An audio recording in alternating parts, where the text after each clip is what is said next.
မင်္ဂလာပါလက်တက်ဆိုင်ရန်ကနေပြီးတော့ဒီကနေ့မှာဗဟုသုတရစရာအနေနဲ့ကမ္ဘာပေါ်မှာရှိတဲ့အလှပဆုံးသောငှက်မျိုးစိတ်10မျိုးအကြောင်းလေးကိုမျှဝေပေးသွားမှာဖြစ်ပါတယ်ရှင်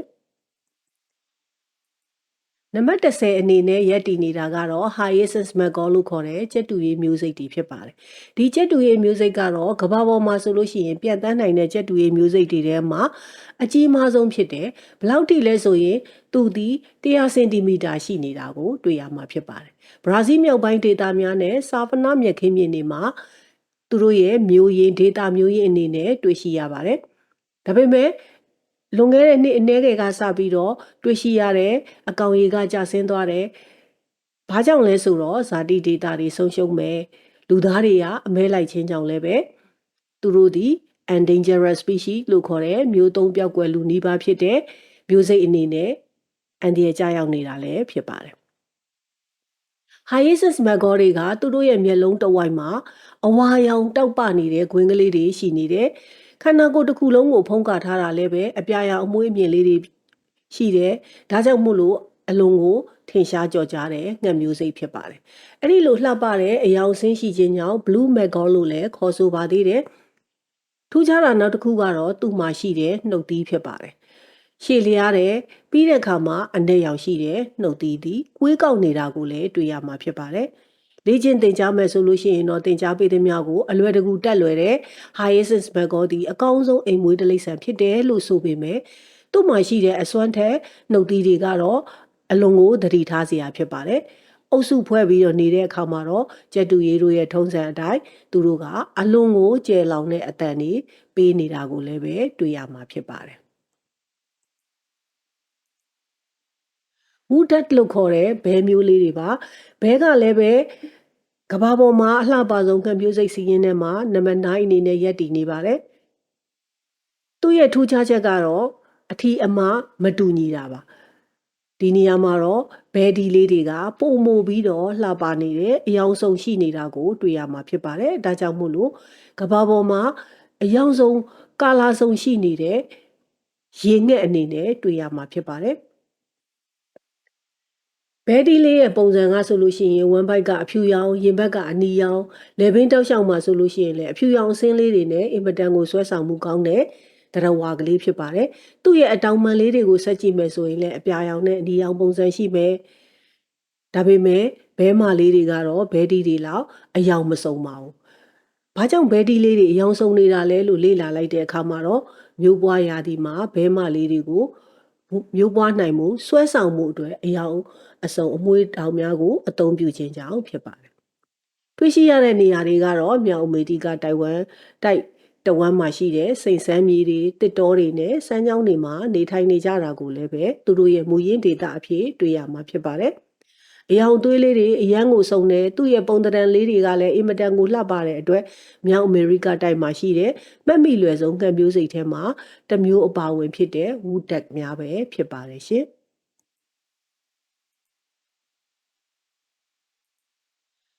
နံပါတ်8နေရာမှာရပ်တည်နေတာကတော့တေးဆုံငှက်လို့လူသိများကြတဲ့ Bohemian West Wing များပဲဖြစ်ပါတယ်။ဦးခေါင်းကအနက်ရောင်မျက်နှာဖုံးလေးတွေပါရှိတဲ့အတွက်အရွယ်စားတော့တိတ်မကြီးပါဘူး။ဒါပေမဲ့သူ့ရဲ့အော်တန်လေးဒီတချင်းဆိုတဲ့ပုံစံမျိုးလေးဖြစ်ပေါ်နေတဲ့အတွက်တချင်းဆိုတဲ့ငှက်ဆိုပြီးတော့လည်းထင်ရှားတာဖြစ်ပါတယ်။နီညိုရောင်မိခိုးရောင်ဆိုပြီးတော့ခန္ဓာကိုယ်တစ်ခုလုံးဖြစ်နေတယ်။သူ့ရဲ့အတောင်ပံများမှာကတော့လှပစွာပဲအဖြူလေးတွေအဝါရောင်လေးတွေနဲ့အနားတက်ထားတာကိုတွေ့ရှိရတဲ့အတွက် Bohemian West Wing များဒီကဘာပေါ်မှာအလှဆုံးငှက်စရင်နံပါတ်8အနေနဲ့စရင်ဝင်နေတာကိုလည်းတွေ့ရမှာဖြစ်ပါတယ်။သူကလည်းပဲမြောက်အမေရိကနိုင်ငံတိုက်တွေနဲ့နောက်တစ်ခုကတော့ကနေဒါတို့အလက်စကာတို့အဲ့လိုဒေသတွေမှာရှိတဲ့တစ်တောတွေမှာတွေ့ရှိရမှာဖြစ်ပါတယ်။ထူးခြားတာတစ်ခုကတော့သူဒီစောင်းရာသီမှာဆိုလို့ရှိရင်American ပြည်ထောင်စုအနောက်မြောက်ဒေသတွေကိုအစုလိုက်အပြုံလိုက်ပြောင်းရွှေ့ပြီးတော့နေထိုင်နေတာကိုတွေ့ရမှာဖြစ်တယ်။တစ်ကိုင်းနေမှာလည်းပဲသူကအတိုက်တွေလုပ်ပြီးတော့နေထိုင်နေပါတယ်။ငှက်ဖို့ပဲဖြစ်ဖြစ်ငှက်မှာပဲဖြစ်ဖြစ်အတန်အမြဲတမ်းသူကတကောင်နဲ့တကောင်ဆက်သွယ်တဲ့အခါမှာအတန်ပေးပြီးတော့ခေါ်ဆိုမှုများကြောင့်လည်းလူတီများကြတာဖြစ်ပါတယ်။သူ့ရဲ့အဓိကစားသုံးတဲ့အစာအာဟာရကတော့ insect တွေ berry တွေကိုစားသုံးပါတယ်ခန္ဓာကိုယ်တစ်ခုလုံးကအညိုရောင်အတောင်မှန်လေးတွေကလည်းပဲအဖြူရောင်အဝါရောင်အနားသက်ကလေးတွေနဲ့တေးဆိုတဲ့ငှက်ကလေးဖြစ်တဲ့အတွက် Bohemian West Wing ကလည်းပဲကမ္ဘာပေါ်မှာရှိတယ်အလှပဆုံးသောငှက်မျိုးစိတ်မှာနံပါတ်၈နေရာကရပ်တည်နေတာဖြစ်ပါတယ်ရှင်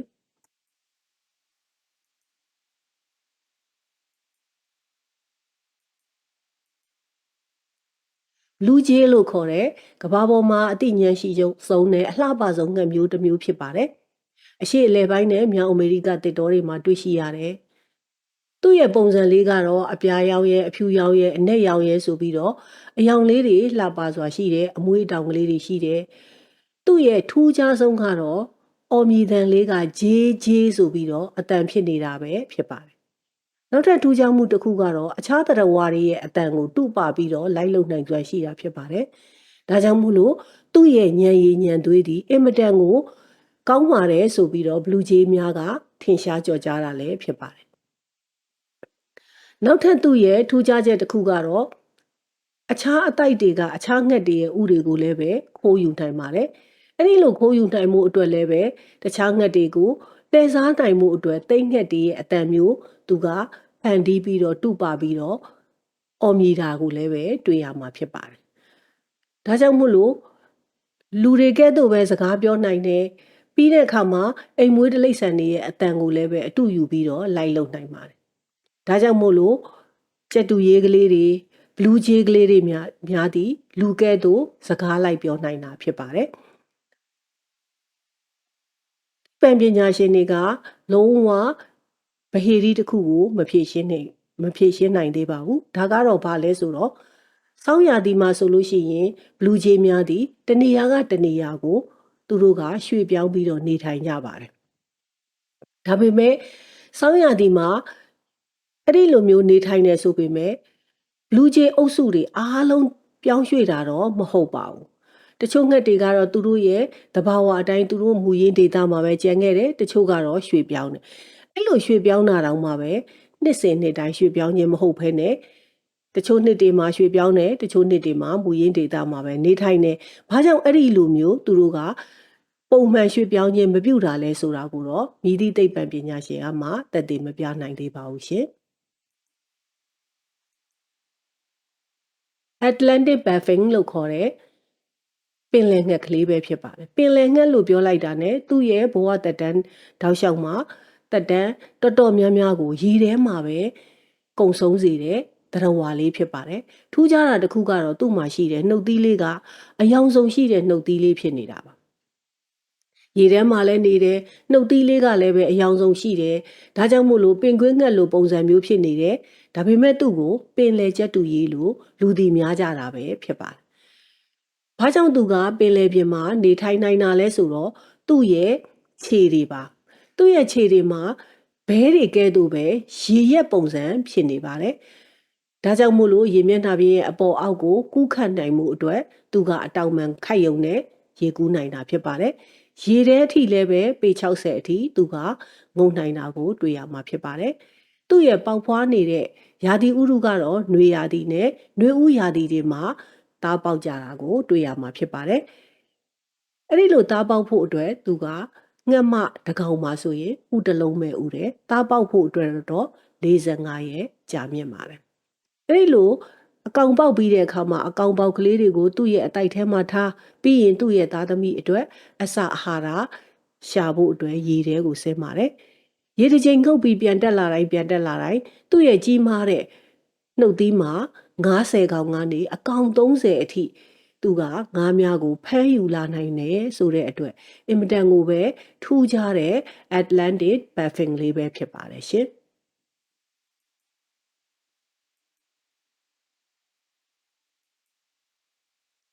နံပါတ်5နေရာမှာရပ်တည်နေတာကတော့ Keelback Toucan လို့ခေါ်တဲ့ကဘာပေါ်မှာအံ့ဩဖွယ်ရာနှုတ်သီးကိုပိုင်ဆိုင်ထားတဲ့သတ္တဝါပဲဖြစ်ပါတယ်အဲ့ဒီငှက်ကလေးကတော့သူ့မှာရှိတဲ့နှုတ်သီးက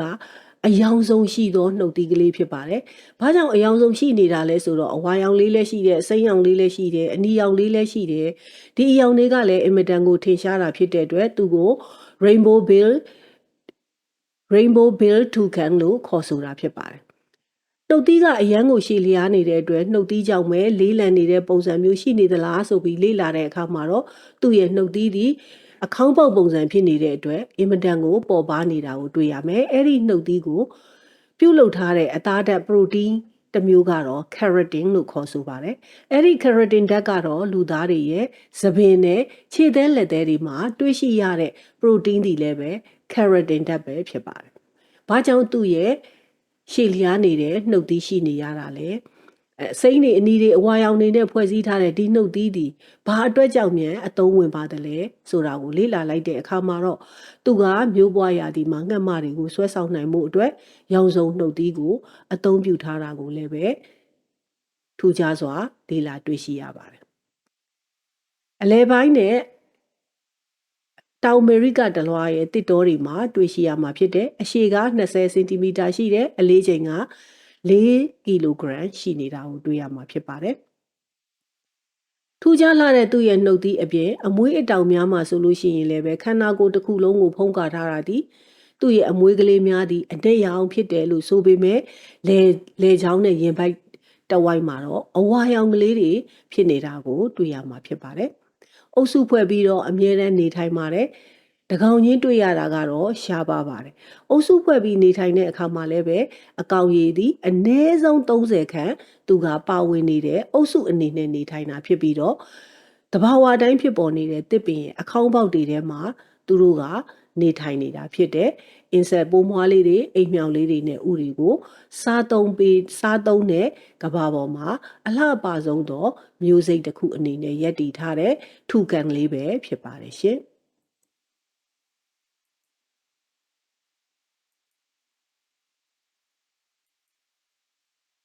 Peacock လို့ခေါ်တဲ့ဒေါင်းမျိုးဖြစ်ပါတယ်။ဒီငှက်မျိုးစိတ်ကိုတော့မြန်မာနိုင်ငံမှာအလှပဆုံးမျိုးစိတ်ရဲ့လို့သတ်မှတ်တယ်လို့ဆိုတော်လဲပဲကဘာပေါ်မှာကတော့စစ်တမ်းအရာဥဒေါင်းနေဒီနံပါတ်4အလှဆုံးစည်ရင်းဝင်ဖြစ်ပါတယ်။ဥဒေါင်းဆိုတဲ့အခေါ်အဝေါ်ကတော့တကယ်မှာဒေါင်းငှက်မျိုးရိုးမှာဆိုရင်ဒေါင်းပိုတွေကိုခေါ်ဆိုတဲ့နာမည်ဖြစ်ပါတယ်။ဘာကြောင့်ဒေါင်းပိုတွေကဒီလိုမျိုးခေါ်ဆိုရတာလဲဆိုတော့သူတို့ရဲ့လှပတဲ့အယောင်သွေးစုံလာတဲ့အမွှေးကလေးများကြောင့်ခေါ်ဆိုတာပဲဖြစ်ပါတယ်။ဒါကြောင့်မို့လို့ဥဒေါင်းမျိုးနွယ်တွေကိုလေ့လာလိုက်တဲ့အခါမှာဥဒေါင်းမျိုးနွယ်အမျိုးအစားဒေါင်းငှက်အမျိုးအစား3မျိုးရှိပါတယ်။အိန္ဒိယ၊ကွန်ဂိုနဲ့ဒေါင်းငှက်စိမ်းဆိုပြီးတော့အမျိုးအစား3မျိုးဖြစ်ပေမဲ့ကမ္ဘာတဝန်းမှာအများဆုံးတွေ့ရတဲ့ငှက်မျိုးစိတ်ကတော့အိန္ဒိယမျိုးစိတ်တွေပဲဖြစ်ပါတယ်။အဲ့ဒီအတွက်ကြောင့်သူ့မှာအယောင်စုံတဲ့အမီးကလေးမှာအယောင်လေးတွေမျိုးစုံထွက်နေတဲ့အရာဝတ္ထုနဲ့ကြော်ကြားတဲ့ဥဒေါင်းတွေကအရှည်9ပေအထိတောင်ကြီးထွားနိုင်ပါတယ်။ကမ္ဘာပေါ်မှာအကြီးမားဆုံးဖြစ်ပြီးတော့ပြန်တန်းနိုင်တဲ့ငှက်များတွေကတစ်ခုဖြစ်ပါတယ်။ဒါကြောင့်ဒေါင်းတကောင်ရဲ့အမိအရှည်ကသူ့ရဲ့ခန္ဓာကိုယ်စုစုပေါင်းအရှည်ရဲ့60%လောက်ရှိပါတယ်။ငှက်ပိုတွေကဆိုရင်ငှက်မတွေကိုမျိုးပွားရာသီမှာဆွဲဆောင်နိုင်မှုအတွက်ကတော့ရောင်စုံပုံစံလေးတွေရှိတယ်အဆက်အပြောက်ကလေးတွေရှိတယ်သူ့ရဲ့အမိကိုဖြန့်ကျက်မဲ့မျက်လုံးအဆက်ပြောက်ကလေးတွေကိုပြသဖို့အတွက်သူက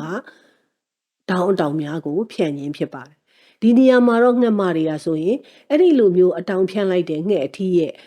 ရှည်လျားတဲ့အမိမျက်လုံးမှာရှိတဲ့အဆက်အပြောက်တွေကိုကြည့်ပြီးတော့သာရွေးချယ်တယ်ဆိုတဲ့သူ့ရဲ့ထူးခြားချက်ကလေးတွေကိုလည်းပဲလေ့လာတွေ့ရှိရပါတယ်ရှင်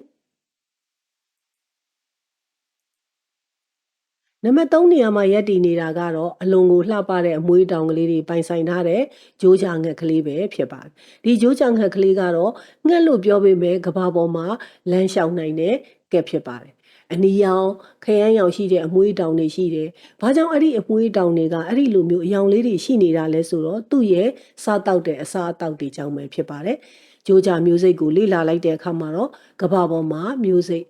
အလုံး6မျိုးရှိတာကိုတွေ့ရှိရမှာဖြစ်ပြီးတော့ကဘာပေါ်မှာရှိတဲ့တိုက်ကြီးအသီးသီးမှာအန်နာတိတ်ကလွဲလို့ကျန်တဲ့ဒေတာတွေအားလုံးလိုမှာဂျိုးချငှက်တွေကိုတွေ့ရှိရမှာဖြစ်ပါတယ်။ဂျိုးချငှက်ကလေးတွေကဆိုလို့ရှိရင်သူ့မှာရှည်လျားတဲ့တွယ်တဲ့လယ်ပင်ရှိတယ်။ပုံတရံလေးမှာသူ့ရဲ့အဲ့ဒီ level မှာဆိုလို့ရှိရင်လည်းပဲသူ့ရဲ့အောက်ဘက်မှာကွေးနေတဲ့နှုတ်သီးလေးရှိတယ်ခြေထောက်တွေကတော့အင်မတန်ကိုရှည်လျားတဲ့လက်မ30ကနေ50ကြားအထိရှည်လျားနေတာကိုတွေ့ရမှာဖြစ်ပါတယ်ရှည်လျားတဲ့ခြေထောက်နဲ့အတူ နောက်တစ်ခုကတော့သူ့ရဲ့နှုတ်သီးကရှင်ထဲကငါးတွေတားလောင်းတွေရေမျောတွေကိုဖန်ဆားနိုင်ပါတယ်အုပ်စုဖွဲ့ပြီးနေတဲ့အခါမှာတော့သူဒီအကောင်ရေထောင်ချီပြီးတော့အုပ်စုဖွဲ့နေတာဖြစ်တဲ့အတွက်အလွန်ကိုလှပတဲ့မြင်ကွင်းတစ်ခုကိုမြင်ရမှာဖြစ်ပါတယ်စားတောက်မှုပုံစံကိုလိုက်ပြီးတော့သူ့ရဲ့အယောင်ကလေးတွေပြောင်းလဲသွားတယ်ဆိုတဲ့အတွက်သူ့ရဲ့အစားအသောက်တွေကိုလေ့လာလိုက်တဲ့အခါမှာတော့စားငံရည်အိုင်ထဲကပဇွန်ကလေးတွေရေမျောနဲ့စိမ့်ပြာရည်ညှိတွေကိုစားသုံးတာကိုတွေ့ရမှာဖြစ်ပါတယ်။ဒါကြောင့်မို့လို့သူတို့ရဲ့အမွေးလေးများသည်ဘာကြောင့်အမြဲတမ်းတောက်ပပြီးတော့လှပနေတာလဲဆိုတော့အဲ့ဒီသူတို့အမွေးအမြင်ကလေးတွေမှာအထူး gland secretion လို့ခေါ်တဲ့စစ်ထွက်ရည်ထုတ်တဲ့ glands လေးတွေရှိပါတယ်အဲ့ဒီ glands လေးတွေကနေသူ့ရဲ့အမွေးတောင်လေးတွေကိုအစီထုတ်လုပ်ပေးနေတာဖြစ်တဲ့အတွက်အဲ့ဒီအမွေးတောင်လေးတွေကအမြဲတမ်းဆွဆွလှပနေတာကိုလည်းပဲထူးခြားချက်တစ်ခုအနေနဲ့လေ့လာရမှာဖြစ်ပါတယ်ရှင်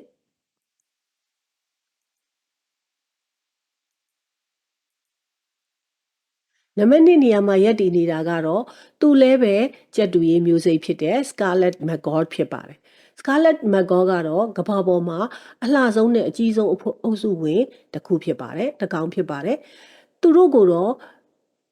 အလဲပိုင်းဒေသတွေနဲ့တောင်အမေရိကဒေသတွေရဲ့အမြဲစိမ့်တစ်တော်တွေမှာတွေ့ရှိရတယ်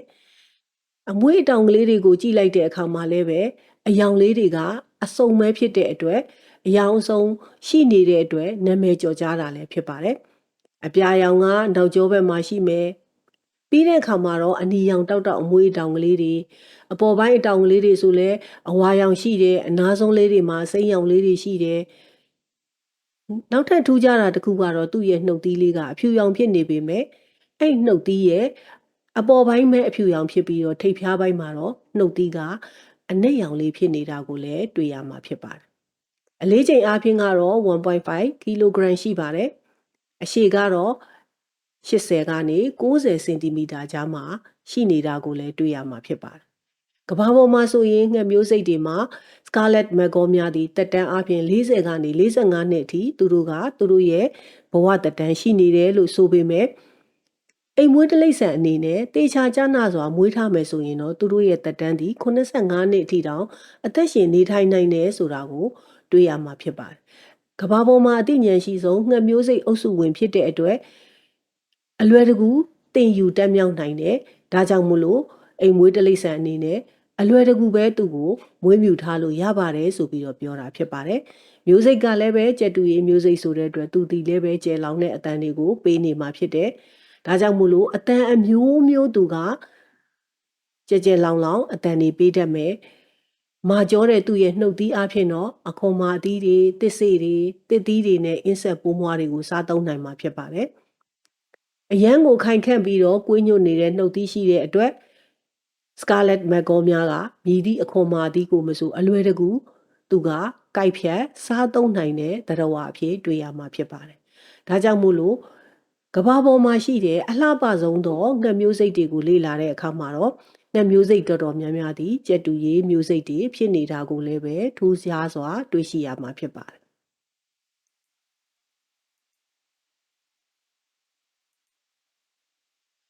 ကမ္ဘာပေါ်မှာရှိတဲ့အလှပဆုံးမျိုးစိတ်တွေကနံပါတ်1နေရာမှာရပ်တည်နေတာကတော့ Golden Pheasant လို့ခေါ်တဲ့ရွှေရောင်ရှိတဲ့ရင်းငှက်ဖြစ်ပါတယ်။အဲ့ဒီရင်းငှက်ကတော့အတောင်မှာတောက်ပတဲ့အယောင်ဆုံးရှိတဲ့အမွှေးအတောင်တွေကြောင့်ကြော်ကြားနေတာဖြစ်ပါတယ်။အနီရောင်လှပတဲ့ရွှေရောင်အမောက်ကလေးလည်းရှိတယ်။သူ့ရဲ့အောက်ဖက်ပိုင်းမှာဆိုရင်အနီရောင်တောက်ရှိမယ်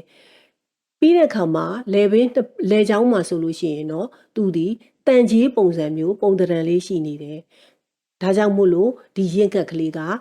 ကဘာပေါ်မှာအလှပဆုံးအနေနဲ့ရပ်တည်နေတာဖြစ်ပါတယ်။ဒါကြောင့်မို့လို့အဲ့ဒီရင့်ငှက်ကလေးတွေမှာလည်းပဲရွှေရောင်ရှိတဲ့ငှက်အမအသည်အထီးများတဲ့အယောင်ကပုံမိုတောက်ပြီးတော့ပိုလှနေတာကိုတွေ့ရမှာဖြစ်ပါတယ်။ဒါကြောင့်မို့လို့အထီးများနဲ့မတူဘဲနဲ့ရင့်ငှက်အမတွေကဆိုရင်အညိုရေးရောင်အမွှေးမြင်လေးတွေပိုင်ဆိုင်ထားတာကိုတွေ့ရမယ်။သူ့ကိုတွေ့ရတာကတော့တရုတ်နိုင်ငံနောက်ဖက်ချမ်းနဲ့အလဲပိုင်းမှာတွေ့ရှိရတယ်တစ်တောထူထပ်တဲ့တောအုပ်တွေမှာတွေ့ရတာဖြစ်ပါတယ်။ငှက်မျိုးစိတ်လို့ပြောတဲ့အတွက်ငှက်မျိုးစိတ်ဒီပြန်တန်းနိုင်မှာဖြစ်ပါတယ်။ဒါပေမဲ့ဒီရင့်ငှက်ကလေးကတော့များသောအားဖြင့်ပြန်တန်းခြင်းမပြုဘဲနဲ့သူ့ရဲ့အချိန်တွေကိုမြေပြင်ပေါ်မှာပဲများစွာကုံဆုံးစေတာကိုတွေ့ရမှာဖြစ်ပါတယ်။အရွယ်ရောက်ပြီးတဲ့ ငှက်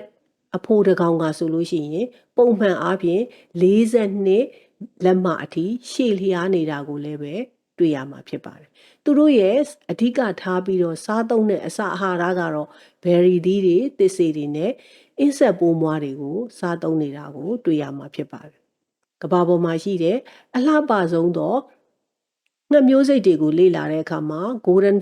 pheasant လို့ခေါ်တဲ့ရွှေဝါရောင်ရှိတဲ့ရင့်ငှက်ကလေးကတော့အလှပဆုံးမျိုးစိတ်အနေနဲ့လေ့လာသွားရတာပဲဖြစ်ပါတယ်ရှင်။ Little Science Channel ကနေပြီးတော့ဗဟုသုတရစရာအကြောင်းအရာလေးတွေကိုမျှဝေပေးနေတာဖြစ်တဲ့အတွက် like and subscribe လုပ်ထားပေးဖို့မမေ့ကြပါနဲ့ရှင်။နောက်ထပ်ဗဟုသုတရစရာအကြောင်းအရာများနဲ့ပြန်လည်ဆုံတွေ့ပါအောင်မယ်။